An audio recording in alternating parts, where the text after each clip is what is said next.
Wisdom of the ages can be found in yellowed pages if we take the time to recognize the signs.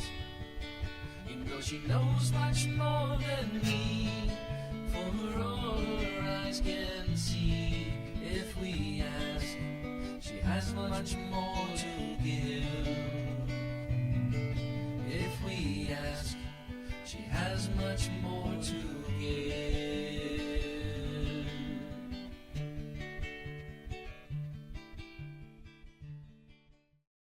As a strategist for seniors, your job is also to be an encourager. When seniors reach the point that their current circumstances are not working, they can feel overwhelmed, discouraged, and even angry. Your role is to help them regain hope. That starts when they realize that someone is really listening to them, not trying to push them to do things they don't want to do. You always start by asking the senior you are working with, "What matters to you?" They may need to ponder this question for a while. It is unlikely anyone has asked them that for a long time. You may need follow-up questions such as, "What would a really good day look like for you?" Or "What are things in your life that give you pleasure or are meaningful for you?" You can try to get their more long-term ideas by asking, if you're honest with yourself about considering the issues you are dealing with, what would you like the next 2 years of your life to look like? You are not limiting the senior to only 2 years, but that is a reasonable timeline to imagine what day-to-day life would look like. Ask them to describe anything that is obvious in whatever detail you need to be able to understand it. This is a process you want to try to carry out alone with the senior you are working for. For the plan you develop together to have the best chance at long-term success, you want to tap into those hopes, dreams, and preferences they may not be discussing aloud with others for fear they will be put down as foolish or unrealistic. You want a private discussion because other family members or stakeholders can inhibit honesty on the part of the senior. Often they have a hard time not adding their own opinion. Even though you will be talking with them, you want to first give the senior you are representing the space to talk about what really matters to them without having to edit it for their audience. You will want to have a separate conversation with family members or concerned others. Listen. Ask good questions to separate their fears and negative expectations from things that have actually occurred. Reassure them that their insight will be very helpful, while emphasizing that if the senior is going to thrive, the plan that is adopted needs to incorporate as many of their preferences as possible while making sure others' concerns are built into the plan. Emphasize the fact that developing an effective senior strategy is not a battle of wills. Rather, it is an effective product of active listening, negotiation, creativity, and compromise.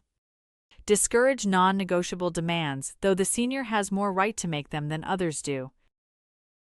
At times, the senior you are working with may have encountered enough recent setbacks that they feel discouraged and hopeless.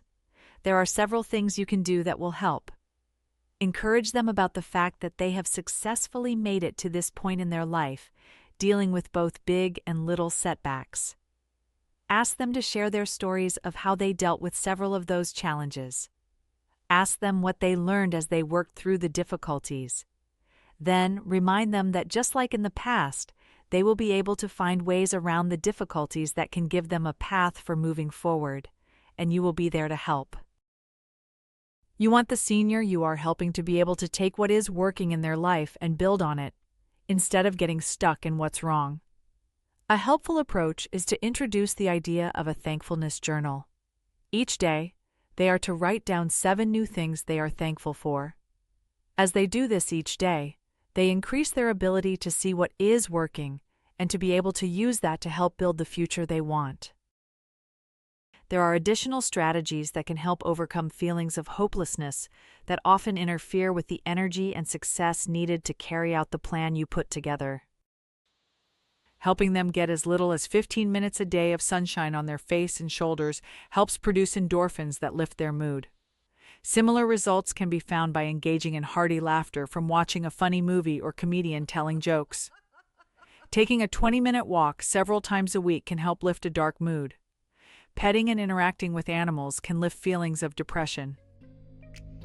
Also, doing kind things for others results in what is known as a helper's high, creating endorphins that lift the mood of seniors you are helping in practical, non-threatening ways.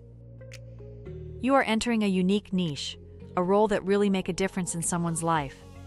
Don't forget, though, it all begins with listening. When you are listening, you are telling a senior that they are valuable, their life and experience counts, and their hope for life can still be pursued. And you are making a difference in the world around you. If we ask, she has much more to give.